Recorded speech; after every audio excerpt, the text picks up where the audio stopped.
எல்லாருக்கும் மத்தியில கிரேஸா இருந்த பைக் தான் கேடிஎம்னு கூட சொல்லலாம். இந்த கேடிஎம்ல RC160 ஒரு வழியா லான்ச் பண்ணிட்டாங்க. கேடிஎம் பைக்கோட கம்ஃபர்ட் எப்படி இருக்கு அண்ட் ரைடிங் பொசிஷன்ஸ் எப்படி இருக்கு அப்படின்னு பாக்குறப்போ இது ஒரு சர்ப்ரைசிங்லி கேடிஎம்ல வந்து சர்ப்ரைஸ் பண்ணிட்டாங்கன்னு சொல்லலாம். R15க்கு பொசிஷன் வந்து எப்படி இருக்குமோ அதுக்கு வந்து கொஞ்சம் ஏர்மாறா இன்னும் கொஞ்சம் ஃப்ரண்ட்ல இருக்குன்னு சொல்லலாம். ஹேண்டில் கிரிப்ஸை பொறுத்த வரைக்கும் பழைய RC இங்க இருக்கும். இந்த RCல பாத்தீங்கன்னா டாப்ல கொடுத்துருக்காங்க. R15 விட கொஞ்சம் பெட்டரான ரைடிங் ஆங்கிள்ஸ் இப்ப கொடுத்துருக்காங்கன்னு சொல்லலாம்.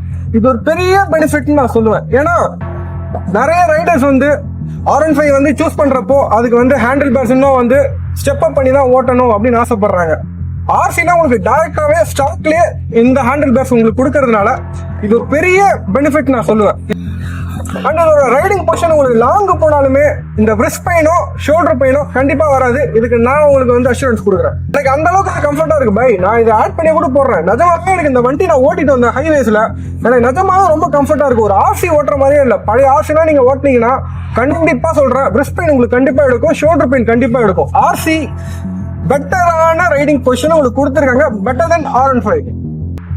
அண்ட் பைக்ல உங்களுக்கு ஃப்ரண்ட்ல வந்து சைடு மிரர்ஸ் கொடுத்துருக்காங்க. மிரரோட குவாலிட்டி நல்லா இருக்கு, குவாலிட்டியா கொடுத்துருக்காங்க. பட் யூசேஜ் கம்மியா தான் நினைக்கிறேன். ஏன்னா ஹைவேஸ்ல ஓட்டிட்டு வரப்போ எனக்கு அதோட விசிபிலிட்டி கொஞ்சம் குனிஞ்சு பார்த்தா தான் தெரியற மாதிரி இருக்கு. பிகாஸ் நான் வந்து ஒரு 6 ஃபீட் இருக்கேன். ஏஜ் உட்காந்து நான் ஓட்டிட்டு வரேன்றப்போ மிரர் உங்களால ஃப்ரண்ட் அண்ட் பேக் அட்ஜஸ்ட் பண்ண முடியாது. சைடு வேணா அட்ஜஸ்ட் பண்ணிக்கலாம்னு சொல்லலாம். ஸோ என்னால ஓட்டிட்டு இருக்கப்போ குனிஞ்சுதான் இப்படி பாக்குற மாதிரி இருக்கு பின்னாடி வர வெஹிக்கிள்.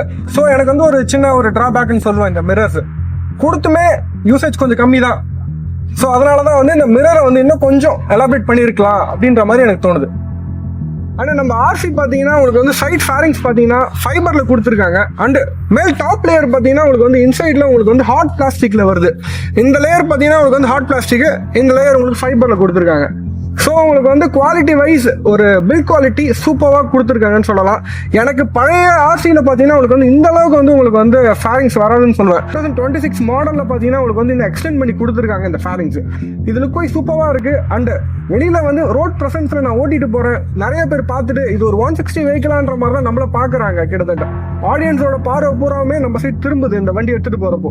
அண்ட் லுக் வைஸ் வரும்போது நம்ம RCல ஹெட்லைட் பாத்தீங்கன்னா உங்களுக்கு வந்து நல்லா வைடா கொடுத்துருக்காங்க. சேம் RC 200ல கொடுத்துருக்காங்க. அதே ஹெட்லைட் மாதிரி தான் கொடுத்துருக்காங்கன்னு சொல்லலாம். இண்டிகேட்டர் ஃப்ரண்ட் பேனல்ல மவுண்ட் பண்ணி கொடுத்துருக்காங்கன்னு சொல்லலாம். கீழே TRN வந்துருது உங்களுக்கு ஹெட்லைட் பக்கத்துலயே. வண்டி ஆன் பண்ணாலும் இந்த TRN க்ளோ ஆகுது. பார்க்க லுக் நல்லா இருக்கு. வண்டியோட ஃப்ரண்ட் லுக் எனக்கு வந்து பர்சனலா சொல்லலாம் ஒரு மினி ஹைபுசா மாதிரி இருக்குன்னு சொல்லலாம். ஏன்னா அந்த மேல இருக்க வைஜர் வந்து உங்களுக்கு அந்த சேம் அதே லுக் கொடுக்குற மாதிரி எனக்கு ஃபீல் ஆகுது.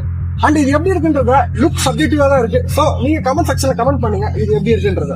அண்ட் நம்ம RCயோட ஃப்ரண்ட் மட்கார்டு சைட்ல பேனல் பார்த்தீங்கன்னா கவர் பண்ணி கொடுத்துருக்காங்க. இது ஒரு அட்வான்டேஜ்னு சொல்லுவேன். அண்ட் ஃப்ரண்ட்ல கொஞ்சம் ஷார்ட்டா முடிஞ்ச மாதிரி இருக்கு.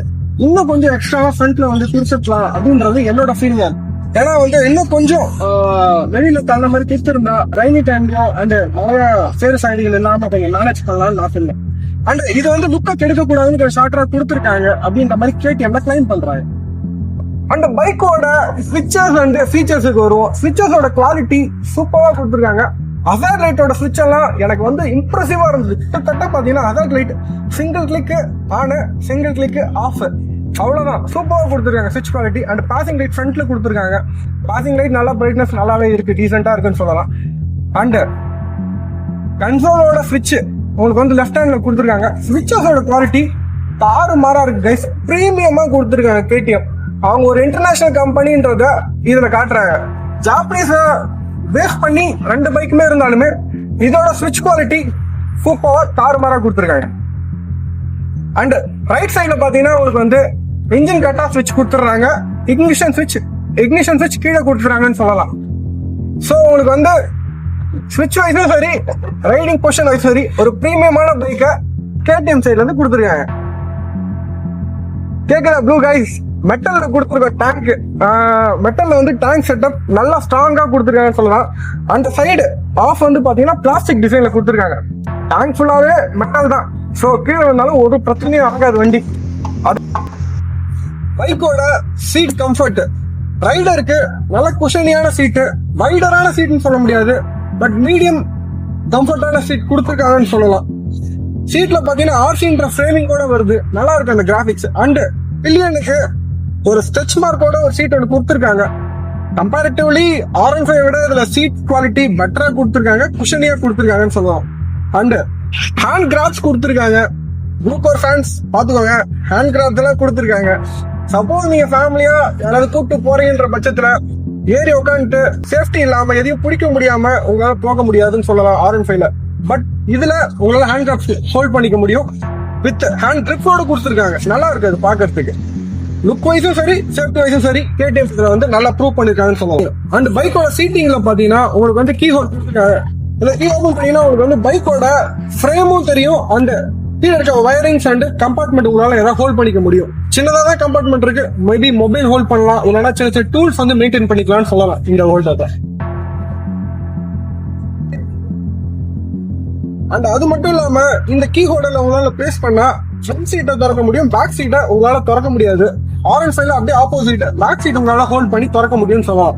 அண்ட் இந்த சீட்டிங்ல பாத்தீங்கன்னா உங்களுக்கு வந்து ஃப்ரேம் இந்த இடத்துல ஆரஞ்சு ஃப்ரேம் தெரியுது. இது லுக் வைஸ் நல்லா இருக்கு. பைக் நார்மலா வெளியில நிக்கிறப்போ லுக் வைஸ் சூப்பரா உங்களுக்கு பைக் எடுத்து காட்டுதுன்னு சொல்லலாம். ஃப்ரேம் பாக்குறப்போ ஆரஞ்சு கைஸ்க்கு ஒரு நல்ல ஒரு ட்ரீட்டா இருக்கும்னு சொல்லலாம். ஏன்னா அந்த டிசைன் எதுவுமே சேஞ்ச் பண்ணாம அந்த KTMக்கு உண்டான அந்த ஆரஞ்சுலேயே ஃப்ரேம் ஃபுல்லா கொடுத்துருக்காங்க. சேசில இருக்க அந்த ரைடர் வரைக்கும் ஒரு ஃப்ரேம் வந்துட்டு பில்லியன் வரைக்கும் வேற ஃப்ரேம் வரும் எல்லா KTMஸுமே. அதே மாதிரி மெத்தட் தான் இதுல யூஸ் பண்ணிருக்காங்க. லுக் வைஸ் சூப்பரா இருக்கு. அண்ட் சேசி வந்து நல்லா டிஃப்ரெண்டா இருக்குன்னு சொல்லலாம். அந்த பைக்கோட ஹாரன் சவுண்ட் நான் உங்களுக்கு வந்து பிளேஸ் பண்றேன். லவுட்னஸ் எப்படி இருக்குன்றத கமெண்ட் செக்ஷன்ல சொல்லுங்க. லவுட்னஸ் நல்லா லவுடாவே இருக்குன்னு சொல்லலாம். சிங்கிள் ஹாரன் தான் பிளேஸ் பண்ணிருக்காங்க, பட் லவுட்னஸ் நல்லா டீசென்டாவும் நல்லா ஹைவேஸ்ல கேட்கக்கூடிய அளவும் இருக்குன்னு சொல்லலாம். கைஸ் நம்ம கன்சோலுக்கு வருவோம். கன்சோல பாத்தீங்கன்னா உங்களுக்கு வந்து பெட்ரோல் இருக்கா இல்லையா அந்த வார்னிங் சிக்னல் உங்களுக்கு இங்க காட்டுது. அண்ட் ஹசார்ட் லைட் இங்க ஷோ ஆகுதுன்னு சொல்லலாம். எப்போ வண்டியை சர்வீஸ் விடணும்ன்ற வார்னிங் இங்க காட்டுது. அண்ட் ABS ஸ்விட்ச் ஆன்ல இருக்கா ஆஃப்ல இருக்கான்றது உங்களுக்கு தெரிய வருது. அண்ட் கன்சோல பாத்தீங்கன்னா ரியர் ABS ஆன் ஆஃப் இந்த இடத்துல இருக்கு. RPM மீட்டர் வந்துருது. சென்டர்ல உங்களுக்கு வந்து ஓடிஓ கிலோமீட்டர் காட்டுன்னு சொல்லலாம். ட்ரிப் வந்து ஏவா பியா அப்படின்ற ஆப்ஷன் ஃப்ரண்ட்ல காட்டுது. அண்ட் ஆவரேஜ் ஸ்பீட் எவ்வளோ போயிட்டு இருக்கோம் அப்படின்றது இதில் பார்க்க முடியும். அண்ட் ட்ரிப் டைமிங் வந்து செக் பண்ணிக்க முடியும். இந்த கன்சோலில் உங்களுக்கு நிறைய ஃபீச்சர்ஸ் கொடுத்துருக்காங்க, நான் ஷோ பண்ணுறேன். ABS வந்து உங்களால் சேஞ்ச் பண்ணிக்க முடியும். ரோடுன்னு ஒரு ஆப்ஷன் கொடுத்துருக்காங்க, சூப்பர் மோட்டோன்னு ஆப்ஷன் கொடுத்துருக்காங்க. இப்போ நார்மல் நீங்கள் ஓட்டிட்டு போறீங்கன்னா ரோடு ஆப்ஷன்லேயே வச்சுக்கலாம். சூப்பர் மோட்டோனா உங்களுக்கு நான் வந்து ரேஸ் போவேன், இந்த மாதிரி வந்து ட்ராக்ல ஓட்ட போகிறேன் அப்படின்னா சூப்பர் மோட்டோ ஆப்ஷன் நீங்கள் சூஸ் பண்ணி அதில் நீங்கள் சேவ் பண்ணிக்கலாம். இதுக்கேற்ற மாதிரி பிரேக்கிங் கெப்பாசிட்டி உங்களுக்கு வந்து சேஞ்ச் ஆகும். அண்ட் பைக் இன்ஃபோ உங்களுக்கு கொடுத்துருக்காங்க. பைக் இன்ஜின் டெம்பரேச்சர் உங்களுக்கு ஷோ ஆகுது. அந்த சென்சாருமே KTMல ஆட் பண்ணியிருக்காங்கன்னு கூட சொல்லலாம். பைக் இன்ஜினோட டெம்பரேச்சர் இங்கே ஷோ ஆகுது. அண்ட் ரேஞ்ச் கிலோமீட்டர் எவ்வளோ ஓட்டி இருக்கும் அந்த ட்ரிப்புக்கு வரைக்கும். பேட்டரியோட வோல்டேஜ் காட்டுது. அண்ட் ஓடோமீட்டர் ரீடிங் காட்டுது. அண்ட் சர்வீஸ் எத்தனை கிலோமீட்டர் விழுவோம் அப்படின்ற மாதிரி இதில் காட்டுது. And trip information 1 to reset option, இது நார்மல் எல்லா வண்டியிலையும் கொடுக்குற மாதிரி. அண்ட் செட்டிங்ஸ்னு வரும்போது உங்களுக்கு வந்து டைமிங் சேஞ்ச் பண்ணிக்கலாம். அண்ட் ஷிஃப்ட் இண்டிகேட்டர் சேஞ்ச் பண்ணிக்கலாம். இந்த மாதிரி சின்ன சின்ன விஷயங்கள், யூனிட் வந்து கிலோமீட்டரா இல்லை மைல்ஸா, இந்த மாதிரி டிஃப்ரெண்ட் யூசேஜுக்கு வந்து இதை யூஸ் பண்ணிக்கலாம். பட் இதில் ஒரு மெயின் ட்ராபேக் என்னன்னு பார்த்தீங்கன்னா இந்த கன்சோலில் உங்களுக்கு ப்ளூடூத் கனெக்டிவிட்டி கிடைக்காது. ஸோ இந்த கன்சோலில் இது பெரிய ட்ராபேக்குன்னு நான் சொல்லுவேன். பேசிக் ஒரு கன்சோல் தான் இதை கொடுத்துருக்காங்க, அவ்வளோதான். அண்ட் நம்ம பைக்கோட இன்ஜினுக்கு வருவோம். இன்ஜின் அண்ட் பெர்ஃபார்மன்ஸ் எப்படி இருக்கு? இன்ஜினை பொறுத்த வரைக்கும் உங்களுக்கு வந்து 164cc லிக்விட் கூல்ட் இன்ஜின் கொடுத்துருக்காங்க. அண்ட் இதோட ரேடியேட்டர் நம்ம காம்படிட்டர் R15 50% ஹையரான ரேடியேட்டர் சைஸ் கொடுத்துருக்காங்கன்னு சொல்லலாம். ஸோ உங்களால லாங் போறப்போ ஹீட்டிங் இஷ்யூஸ் இல்லாம நல்ல ஒரு கூலிங்கான ஃப்ரிட்ஜில் வச்ச மாதிரி இன்ஜினை கொண்டு போக முடியும்னு சொல்லலாம். அண்ட் வண்டியோட பவர் பொறுத்த வரைக்கும் உங்களுக்கு வந்து 19 bhp பவர் இதால ப்ரொடியூஸ் பண்ண முடியும். அண்ட் 15 Nm டார்க் இதால ப்ரொடியூஸ் பண்ண முடியும்னு சொல்லலாம். நம்ம காம்படிட்டர் இதை விட கம்மி தான். அண்ட் நிறைய பேர் சொல்லுவீங்க உங்களோட இன்ஜின் பவர் என்னதான் அதிகமா இருந்தாலும் டாப் அண்ட் பவர்ல டாப் அண்ட் ஸ்பீட்ல நாங்க தான் கிங் அப்படின்ற மாதிரி நீங்க சொல்லலாம். அதுக்குமே நான் வச்சிருக்க பாயிண்ட் லாஸ்டா வரேன். அண்ட் பைக்குக்கு SOHC இன்ஜின் கொடுத்துருக்காங்க. வண்டியோட இன்ஜினை பொறுத்த வரைக்கும் உங்களால எஃபர்ட்லெஸ்ஸா ஹைவேஸ்ல ஹேண்டில் பண்ண முடியும்னு சொல்லலாம். அண்ட் இனிஷியல் டார்க்கா இருக்கட்டும், மிட் அண்ட் டார்க்கா இருக்கட்டும் சூப்பரா இருக்கு இந்த பைக்ல. ஸோ உங்களுக்கு ரைடிங் கம்ஃபர்ட்டும் நல்லா இருக்கும். ஹைவேஸா இருக்கட்டும், லோக்கலா இருக்கட்டும் உங்களால எஃபர்ட்லெஸ்ஸா யூஸ் பண்ண முடியும். பிகாஸ் ஆஃப் த கம்ஃபர்ட்னு கூட சொல்லலாம். ஏன்னா பைக்கோட ரைடிங் பொசிஷன் நல்லா இருக்கு. ஸோ உங்களுக்கு லோக்கல் யூசேஜுக்கு நல்லா இருக்கும் அண்ட் ஹைவே யூசேஜுக்கும் சூப்பராக இருக்குன்னு சொல்லலாம் இந்த பைக். நம்ம கேடிஎம்ல பிரேக்கிங் எப்படி இருக்கு? பிரேக்கிங் நமக்கு வைடான டிஸ்க் கொடுத்துருக்காங்க. 320mm ஃப்ரண்ட் டிஸ்க் கொடுத்துருக்காங்க அண்ட் 230mm பேக் டிஸ்க் கொடுத்துருக்காங்கன்னு சொல்லலாம். டியூவல் சேனல் ஏபிஎஸ் பிரேக்கிங் இதில் கொடுத்துருக்காங்கன்னு சொல்லலாம். பிரேக்கிங் பொறுத்த வரைக்கும் கிறிஸ்ப் அண்ட் கிளியராக இருக்கு. 390 யூஸ் பண்ண அதே பிரேக்கிங் சிஸ்டம் தான் இதில் யூஸ் பண்ணியிருக்காங்க. ஸோ உங்களுக்கு வந்து இன்னமுமே ஷார்ப்பாக இருக்குன்னு சொல்லலாம் பிரேக்கிங். உங்களால் ரியர் பிரேக்குக்கான ஏபிஎஸ் உங்களால் ஆன் ஆஃப் பண்ணிக்க முடியும் இந்த பைக்கில். ஸோ உங்களுக்கு வந்து பிரேக்கிங் பொறுத்த வரைக்கும் உங்கள் கண்ட்ரோலில் உங்கள் பைக் இருக்குன்னு சொல்லலாம். ஆனால் நம்ம பைக்கோட டேங்க் கெப்பாசிட்டி வருவோம். டேங்க் கெப்பாசிட்டி 13.7 லிட்டர்ஸ் உங்களுக்கு டேங்க் கெப்பாசிட்டி கொடுத்துருக்காங்க. இதோட காம்படிட்டர்ஸ் எதுவுமே இந்த அளவுக்கு உங்களுக்கு டேங்க் கெப்பாசிட்டி கொடுக்கல. அண்ட் டேங்க் கெப்பாசிட்டி வந்துட்டு மைலேஜை பற்றி பேசாமல் இருக்க முடியுமா? மைலேஜ் எவ்வளோ தருது? மைலேஜ் எங்களுக்கு வந்து ரா பவரோட எங்களுக்கு வந்து 35 to 40 உங்களால் இந்த பைக்கில் கண்டிப்பாக எடுக்க முடியும். இந்த பைக்கில் உங்களுக்கு ரா பவர் கிடைக்கிறதுனால மைலேஜ் கொஞ்சம் லாகாக தான் இருக்கும். அது கம்பேரிங் டு காம்படிட்டர்ஸோட கம்பேர் பண்ணுறப்போ இதோட மைலேஜ் கொஞ்சம் சின்னதாக இருக்கும். பட் பவர் வந்து இனிஷியலும் சரி மிட்லையும் சரி நல்லா ஹையாக இருக்குன்னு சொல்லலாம்.